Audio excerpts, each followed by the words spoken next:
go-to source for the latest insights and analysis on the energy commodities market. Led by two industry veterans, Bill Shanahan and Brian Pieri, as they host their weekly commodity market recap. With over 55 years of combined experience in the energy sector, Bill and Brian bring a wealth of knowledge and expertise to the table.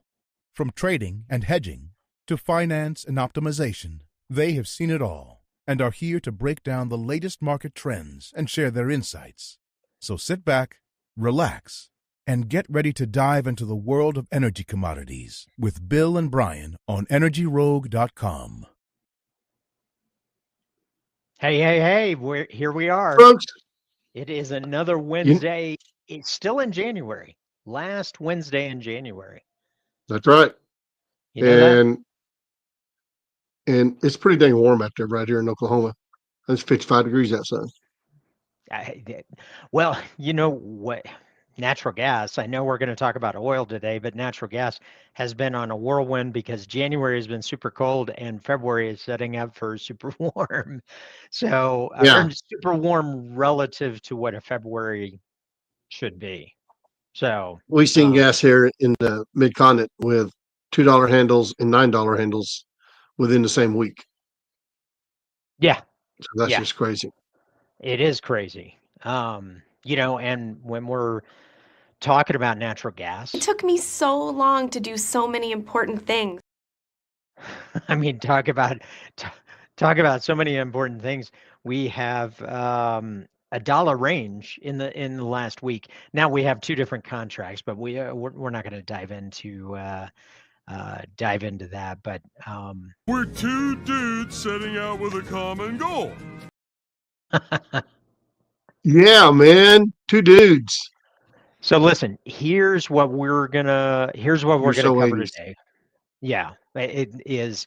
Anybody that's watching live, feel free to ask questions. We are going to cover the latest OPEC report and some findings and takeaways that we found very interesting and insightful, and in some ways maybe misguided. And the premise is the monthly report for OPEC. When Trump took office earlier this month in January of 2025, he asked OPEC to lower their prices to hurt Russia, which impacts the Russian conflict, war, invasion of Ukraine. No matter what your position is, that is part of their monetary system. And Trump asked them. So we're going to step through the monthly report, but we're actually going to weigh in on where we think OPEC's brain space might be and whether or not they'd say no. I think they will say no. They're going to do what they want regardless of what Trump says. Now, there is... Well, that matter regardless of who's in the White House. However, there is one variable at play that we'll cover later in the session when we get to that. So Bill, make sure you keep me on task so that we come back to that question, because I think we're going to cover the blocking and tackling, which is what did the monthly update provide us? What kind of insight did that give us? And then we're going to cover the question of when Trump asks OPEC to lower their prices, are they going to say no? So we're going to cover that question at the end. But let's actually dive into it. So for those that don't know, if you follow oil markets, OPEC delivers a monthly report every single month. And we're going to cover January's report. And this is what it looks like. It is a very dense document with lots of statistics, lots of narrative, and lots of contributors. I mean, look at all these contributors that actually discuss the markets here, and they actually dive into some of the markets. So we condense this, and we do this as part of our service. We'll talk about our service a little bit later, but OPEC on the monthly market in January, this is pivotal because they have, I always get confused, curtailed, cuts, quotas. What do you call that, Bill? Well, there is quotas, and the quotas are set as a percentage of their ability to produce, their capacity to produce. And then off those quotas, they will reduce the quota by country. Mm-hmm. And so if the country is producing at their quota, it's a curtailment. Okay. If they are not producing at their capacity, it may or may not be a curtailment, depending on how far it gets into their um, capacity of how much they're producing. We've had several countries who could not produce what their quota was Right. for whatever reason. Mm-hmm. And so when you look at that, it's sort of a little bit of a dance that OPEC does, Yep. because a lot of it has more hype than actual reality. And so what Brian always tried to look at the reality behind the hype. It translated a different way is there are spare capacity numbers out there that have never been reached in production. Meaning, Right. what are they truly capable of doing? And this is part of what we do day in and day out is try and figure out, okay, what is the narrative out in the marketplace? What is the data telling us, and what does it look like going forward? So let's go ahead and dive in to the monthly It's report. sort of like for your January. speedometer. Your speedometer may go to 120, but you'll never drive it, right? Right. Yeah, that's exactly it. That's exactly it. So, Or your car may not get there. so listen, for those watching live, feel free to ask questions. We will try and get back to them. We are going to target to go about 30 minutes long. So let's talk about oil trends. Crude oil prices showed mixed signals in December, and that rolled through into January because at the beginning of the year, for those that don't recall, we jumped up probably 10% in the first what couple days in January, something like I think that. it's 3 to 5 days, something like that. And then a few things happened. Israel Hamas reached a ceasefire, and some bearish indications from China information dropped us back down, and we're down probably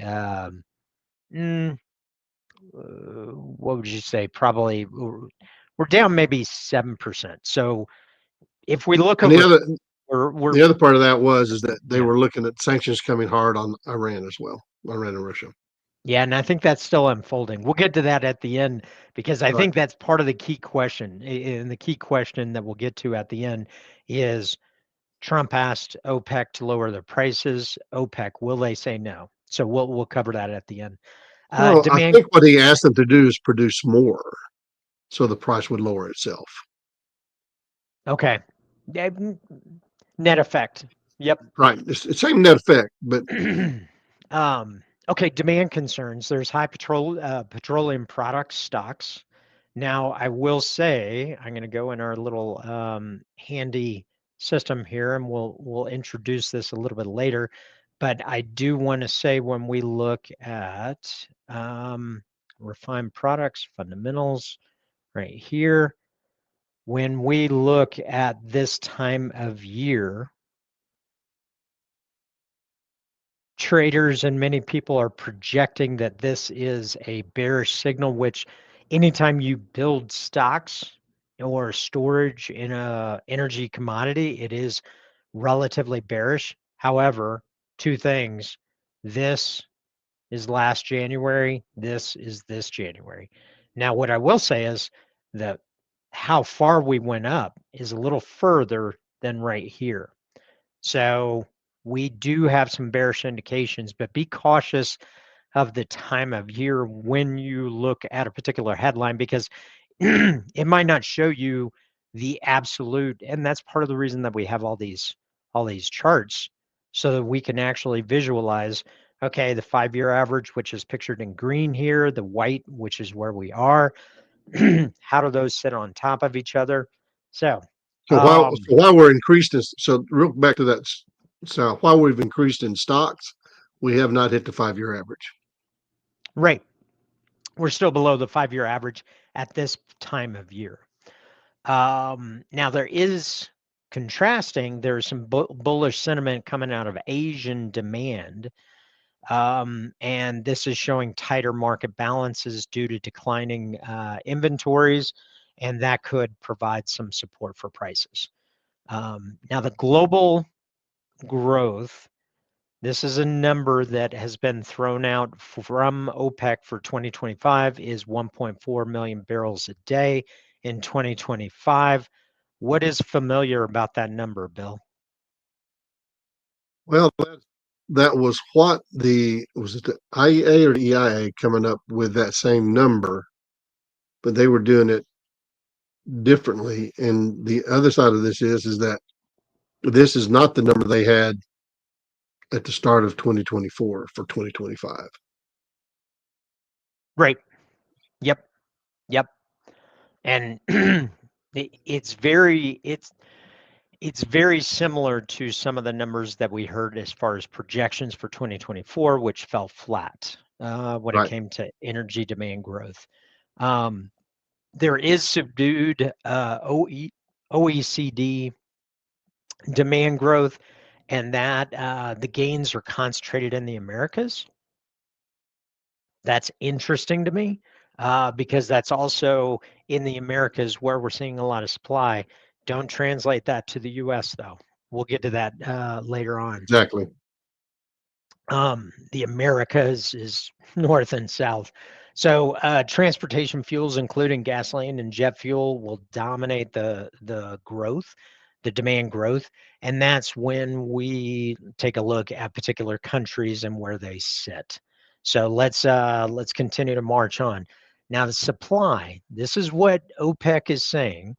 Non-OPEC will increase by 1.1 million barrels a day, led by U.S. shale, Brazilian offshore, Canadian oil sands.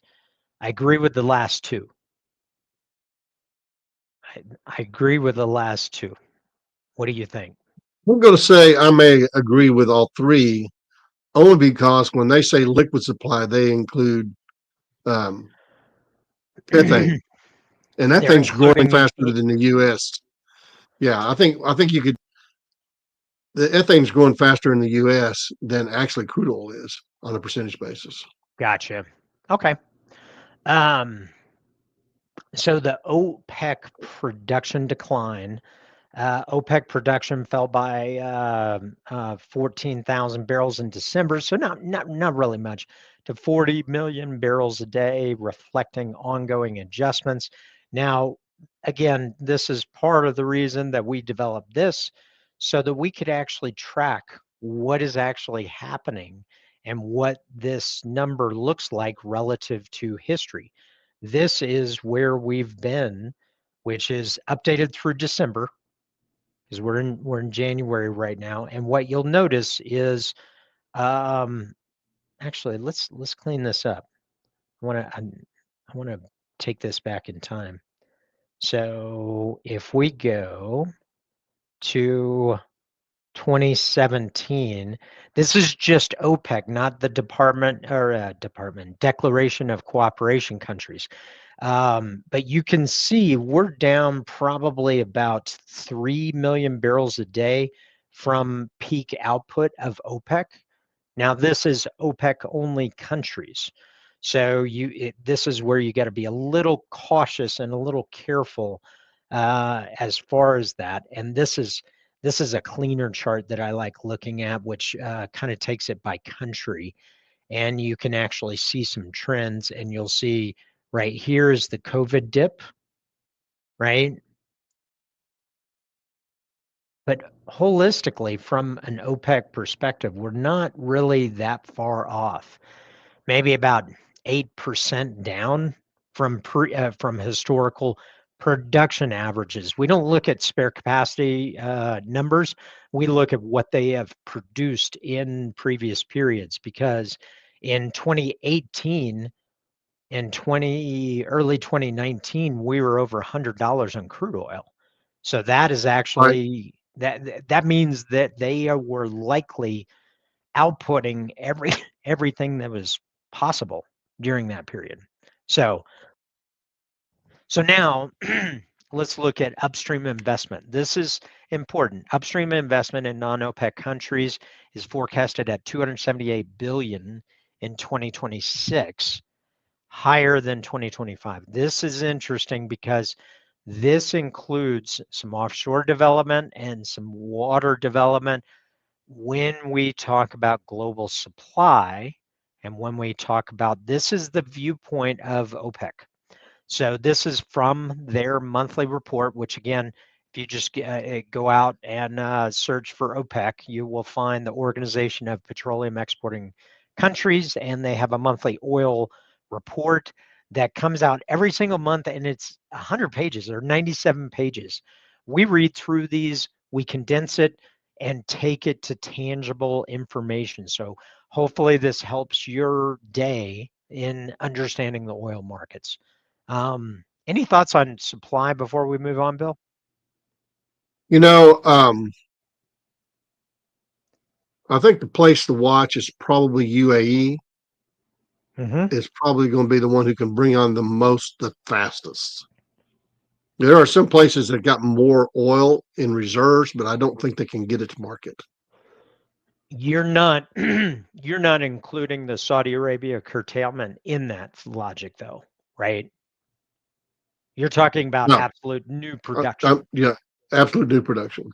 So what we're talking about here, folks, is when you look at Saudi Arabia's production historically, they are carrying the big weight of OPEC's curtailment. They're close to about, if you go to the news, you'll see 3 million barrels a day, right? Isn't that what they say Saudi Arabia has curtailed? Yes. It's really 1.5 to 2. So if you Right. go back to 2022, when crude prices were over $100, they're trying to produce as much as they can. So I see that curtailment as 1.5 to 2. But not to diminish, if they bring on half that, it is going to move the markets in a big, big, big kind of way. Probably a 10% move Right. on the markets. Right. So really about 500 million barrels a day. 500,000. Well, excuse me, 500,000 barrels a day have such a big impact that on price. So I thought our goal was to raise money. Yeah, exactly. Okay, so inventory trends, OECD had a decline, 60 days of coverage, not much going on there.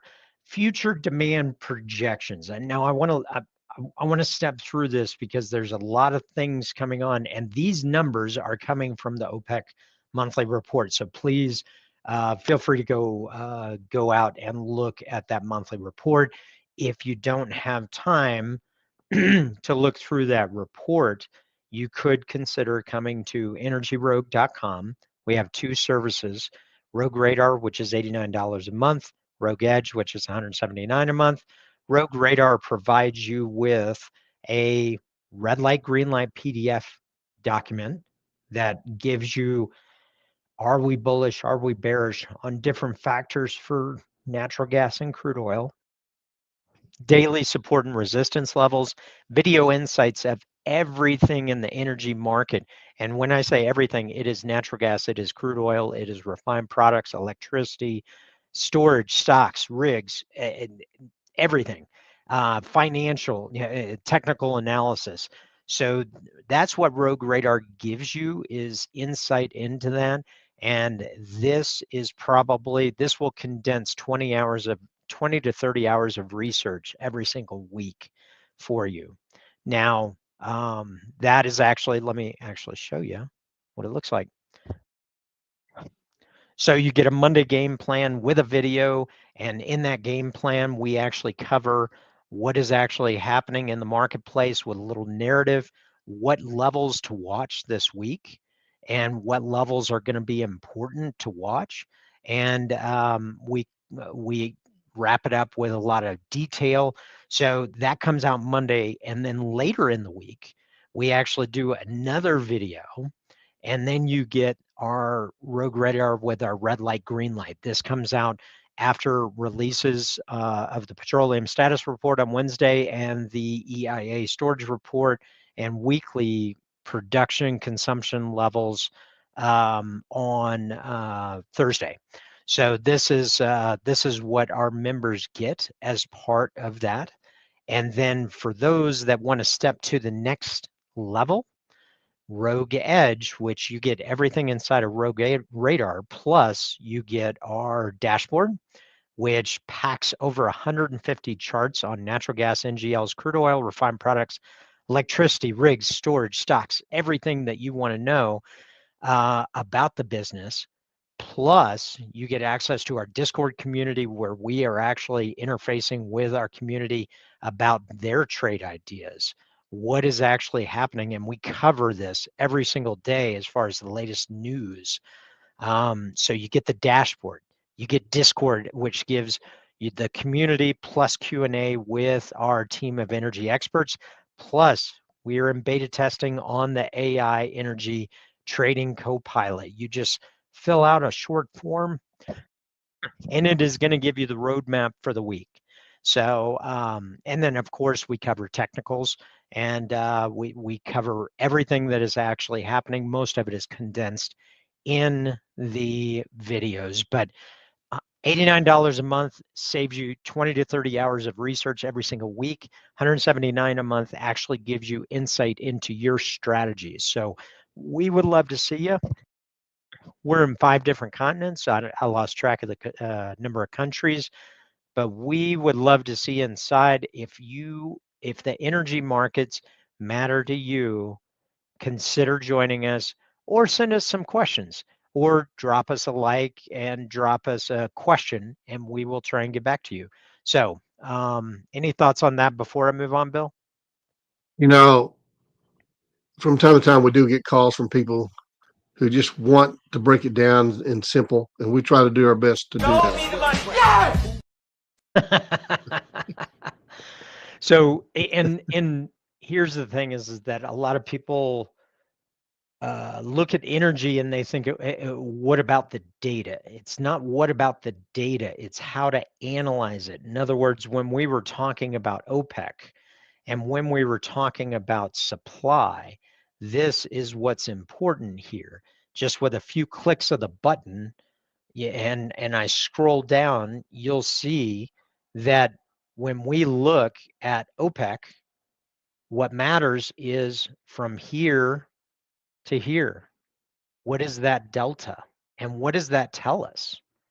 So that tells us a lot of things. And that's part of the reason that it's not about the data, it's what it's telling you. And that's why we put everything in the red light, green light system, daily support and resistance levels, and video insights for everything. So energyrogue.com, come join us. Would love to see you.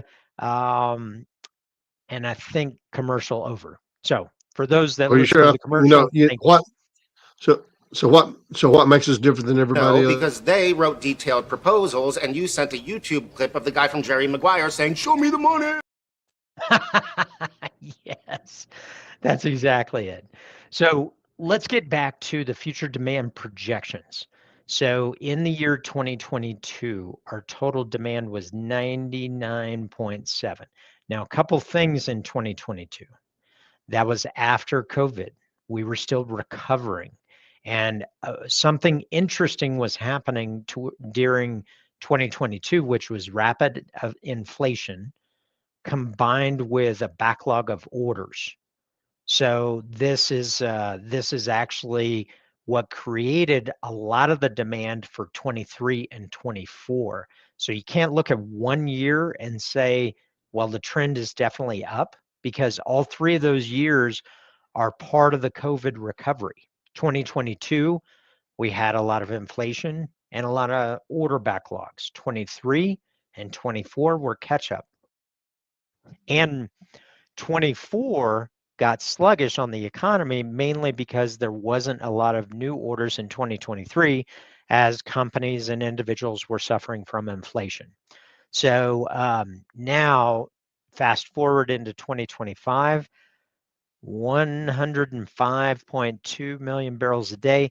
This is actually what OPEC projected for 2024.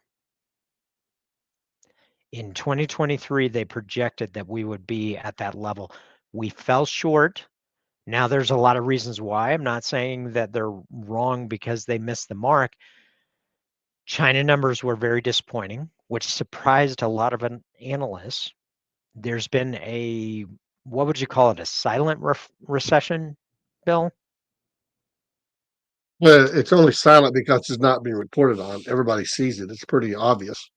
I think also in 2022, a lot of people don't realize that China went through another lockdown on COVID Yes, they did. in April of 2022, Uh-huh. which that decreased their demand. And so I don't think a lot of people were looking at that.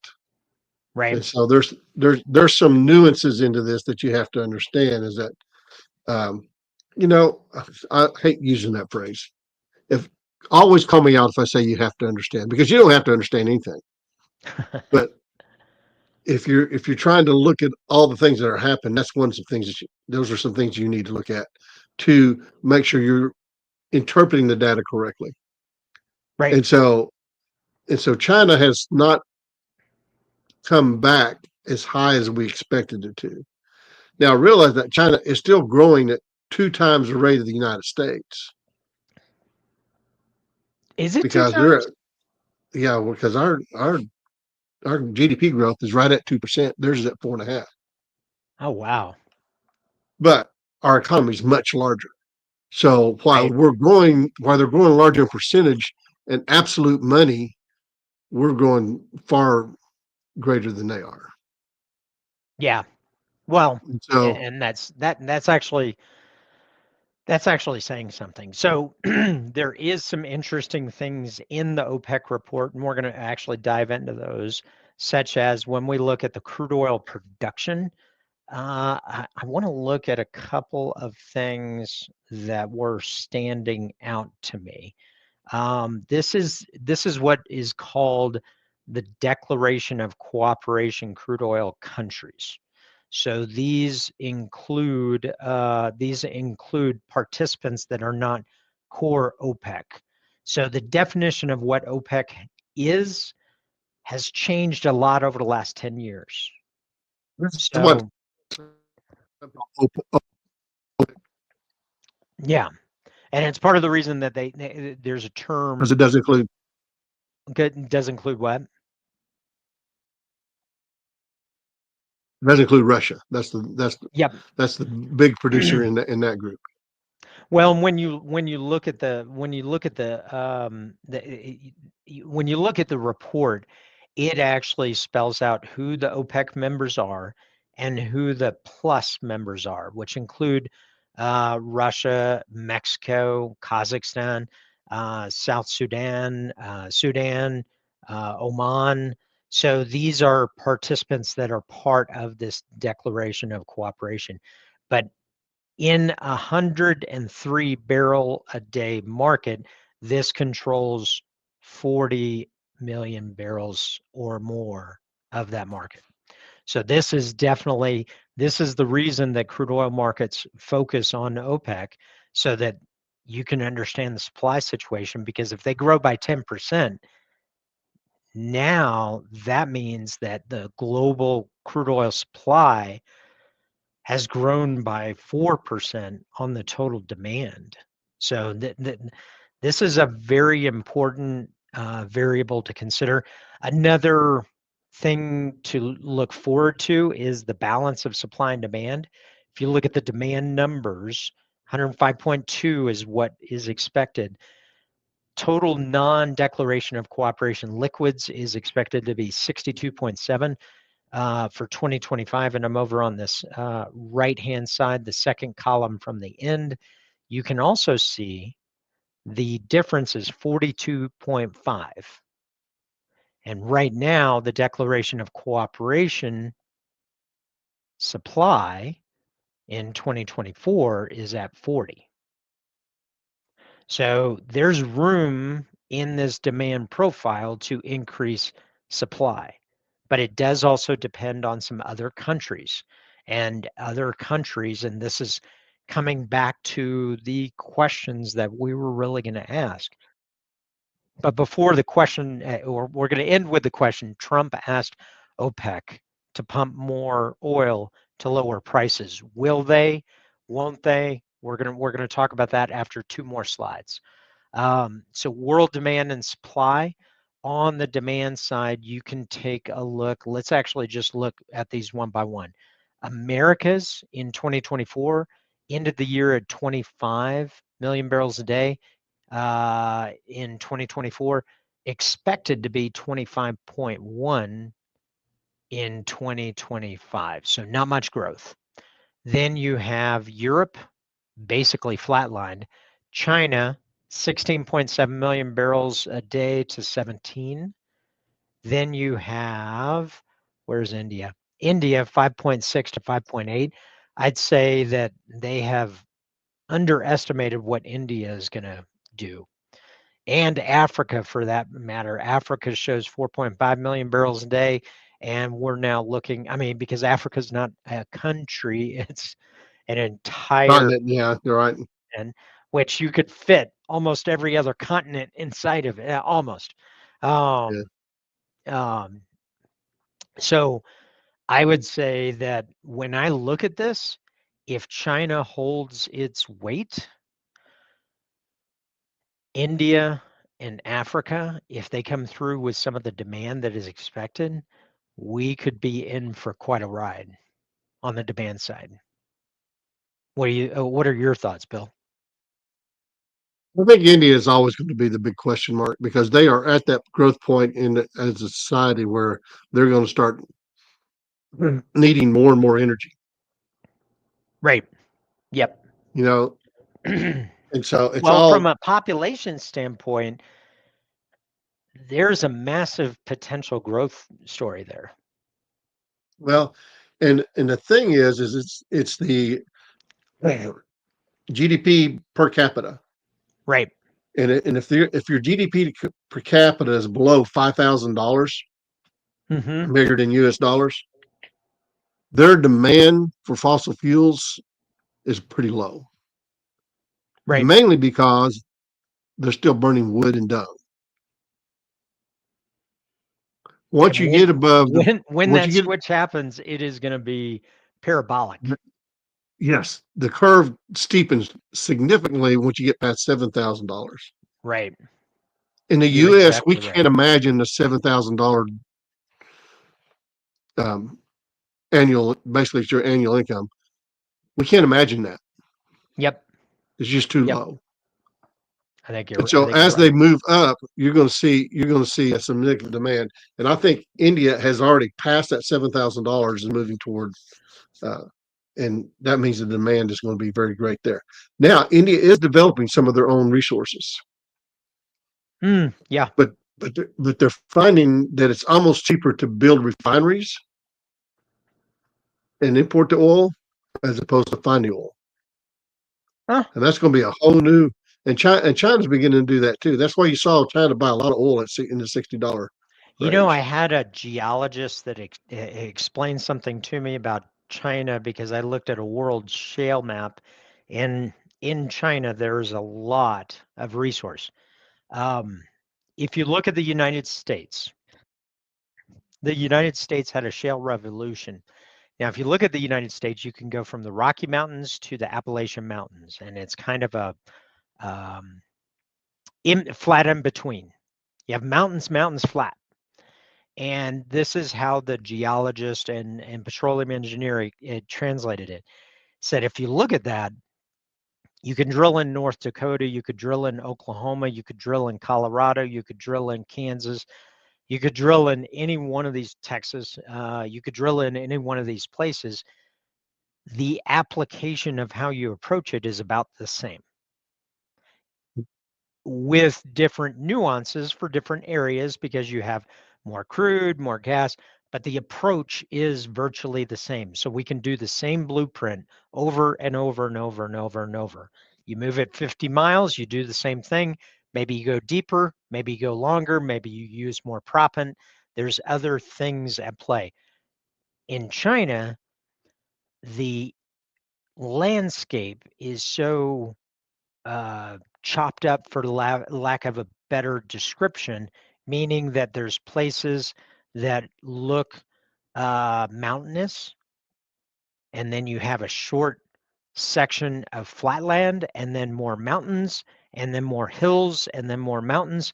So basically what that means is in the United States, we have thousands of miles of similar looking approaches to that, whereas you could move a rig literally 1,000 miles and have the same approach and have the same blueprint of how you extract the oil.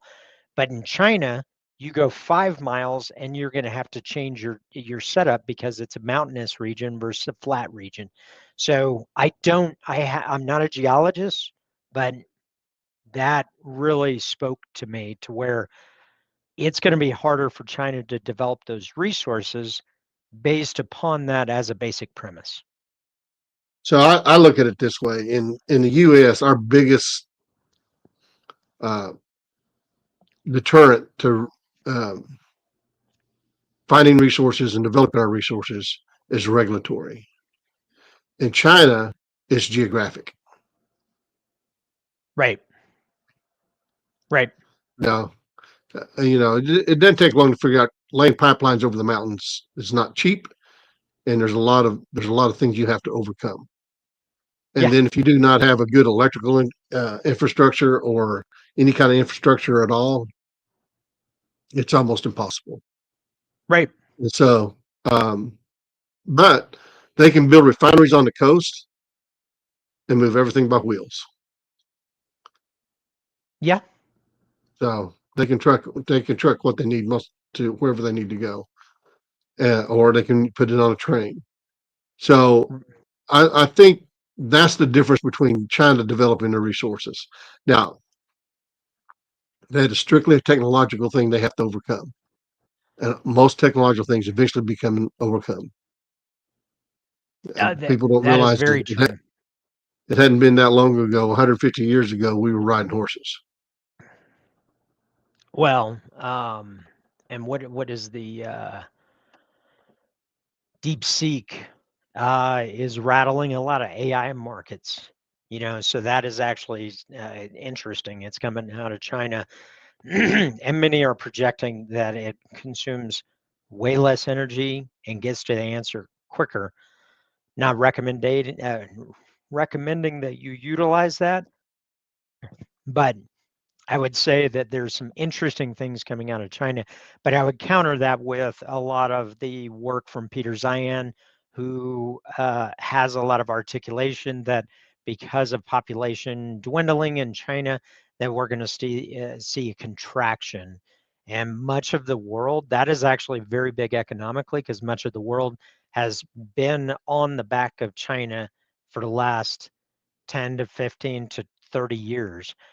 Now, I will say what's interesting is now you're having some reindustrialization across the Americas, across Europe, in different areas in Africa.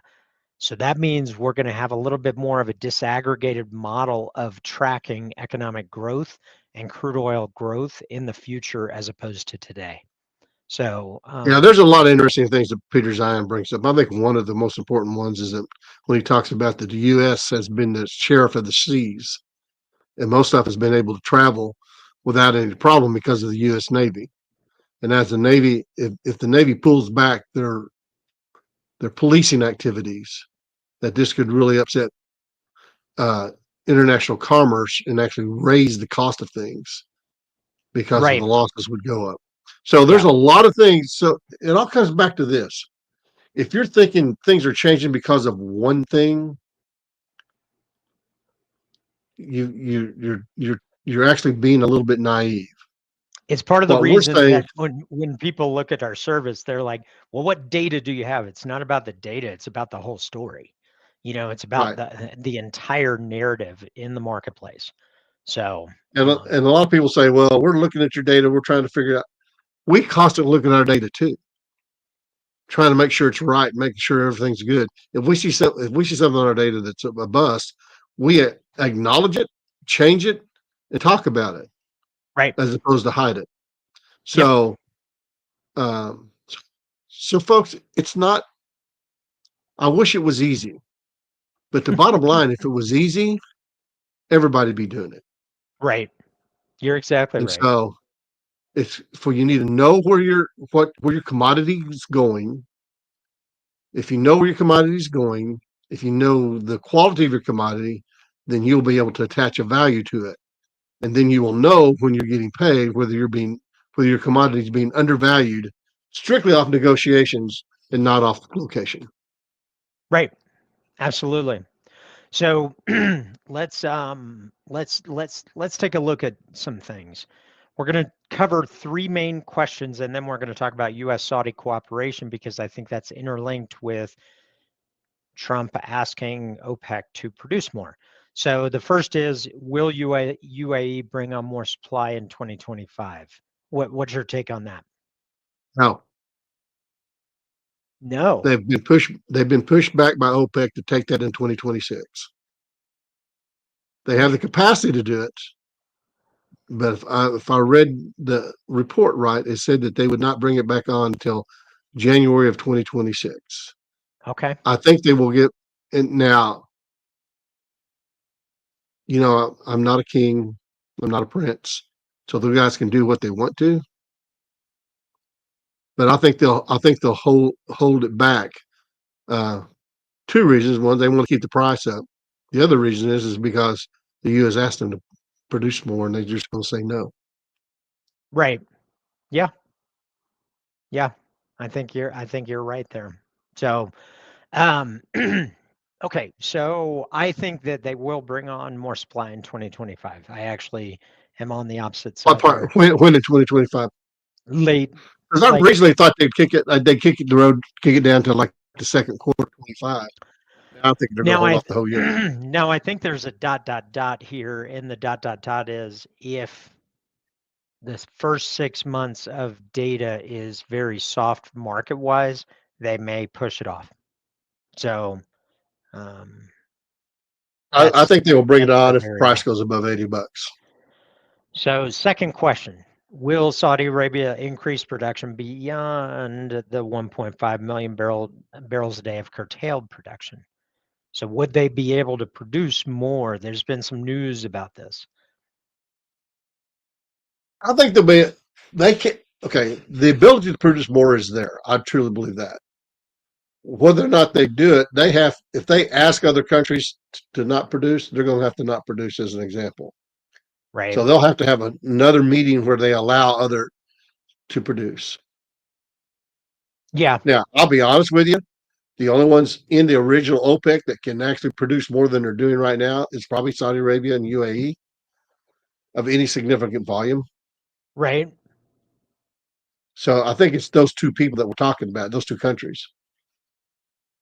Some of the other countries can produce a little bit more, but not near what these two guys can do. And the reason is the UAE has we haven't talked about that. The UAE has opened up a new field that has the capacity for 500,000 barrels a day.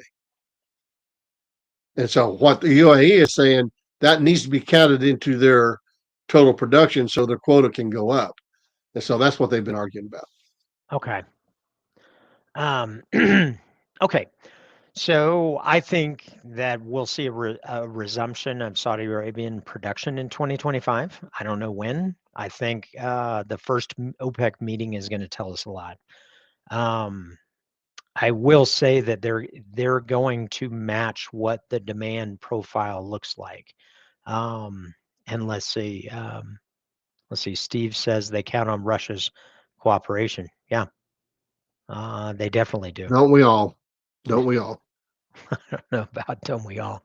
Steve, thanks for popping in. Good to see you. Okay, Iran and Russia. How are sanctions going to impact Iranian and Russian production? Because I want to point this out. Many people have talked about Iran sanctions, and we have been saying to many people, we're like, it kind of doesn't matter. The enforcement matters. And a lot of people don't understand that. And we stare at this chart which, if you notice, this is 2 million barrels a day because of our friend over in Tehran. This is about the country demand profile is about 1.8 million barrels a day. This is all under sanction. All of this production growth is during sanctions that exist today. So what that means is they are exporting 1.5, what is the number? 3.42. Yeah, about 1.5. They are exporting about 1.5 million barrels a day under sanction. Russia is doing the same, but our data is spotty there. The United States, no surprise, gets limited information out of there. But Iranian and Russian oil production is there. And I think this is going to come back into enforcement, which I see this as not really, I see it as the same in 2025 as it was in 2024. It's still going to be there. It's still going to exist. There can be a lot of hard talk, but nothing's going to happen. That's my take on that. What do you think, Bill? So if the current price of crude is at $72 and Russia's selling it at $62, China's going to buy it all day long. Yeah, absolutely. Absolutely. And that's why I probably say India. nothing's going to happen. It's still out there. So it'll now, operate under the Black Fleet, and I mean, there's a whole lot of deception going on. yeah. Now, what I will say is there are discussions of a strategic partnership between the United States and Saudi Arabia in the global oil markets. So, Nathan, good to see you. Hope to see you next week at NAPE. For those that aren't attending, we're going to North American Project Expo. I'm hoping to see Nathan and the team over at OGGN. So, Nathan, good to see you. We do have to catch up, so appreciate that. So let's see, when we look at the U.S. and Saudi cooperation, what are the implications of the strategic partnership? There's not really a strategic partnership, but there's going to be interesting conversations that are happening. And this is going to be important to watch. And I would say that even though Trump or any official in the United States says, please do this, OPEC is going to do what is in their economic best interest. And that is I going think to the be big hammer that the U.S. has that they might pull on Saudi Arabia is arms sale, because Saudi Arabia is completely dependent on U.S. Defense contractors to provide them with their military. Okay. And so there'll be some, for lack of a better term, saber rattling around that. I don't think anything would stop it, mainly because the defense contractors and the whole industry there, is one of my conspiracy theories. But so I think there'll be some strong arming involved, but I don't think it's going to make a significant difference any more than when our government asks us to produce more or produce less. We still run on profit. Yep. And shareholders, and that's what it's going to be. In closing, Saudi Arabia is going to look at what is in their economic best interest, which right now their economic best interests are better served by not producing that 1.5 million barrels a day that we've identified. Yeah. Because if they produce it, it might take us from 70 some odd dollars down to 50. So that is really the question at play, which gets back to what? They've done that in the past to steal market share. I just think the difference now than what was done in the past is they have more debt than they used to ever have. Right. And so they still have an economic incentive to keep it where it's at. Yeah. I think you're right there. So listen, folks, thanks for chiming in. Nathan, good to see you. Thanks for listening in. Steve, good to see you. Thanks for listening in. Bill, thank you for posting that. So listen, that's about it. That's about all we had. We ran a little bit over, but there's no surprise there. And when we're looking at the market, we want to make sure that we're looking at all aspects. And that is part of the reason that we established Energy Rogue. And for those that are serious on the energy markets, I would consider this. This is going to save you 20 to 30 hours a week so that you can actually understand what is actually happening in the marketplace. Because many times when we're looking at energy markets, it's a mystery wrapped in a riddle inside an enigma. It's like that. So, bro, just remember. Show me the money! Show me the money. Show me the money! Oh my gosh. Okay. Show me the money! Yes! Bill's going to have fun this afternoon. So listen, folks, thanks so much. If you enjoyed this, please share it with somebody. Please like it. Please comment. That stuff really helps. And if you're serious about the energy markets, please consider coming to energyrogue.com. There's information there on how to sign up. It is a very low risk investment into your energy environment. So really appreciate you watching, taking a little time out. Hope you enjoyed it. And I think that's all I got. You got any? No, that's it. Hey, listen, guys, if you're going to be at NAPE next week, stop by the OGGN Podcast Pavilion. We'll be around there, and we'll be walking the floor. Listen, sit down. Let's have a cup of coffee. Let's talk about the markets. Yep. Thanks so much, folks. We'll see you next week.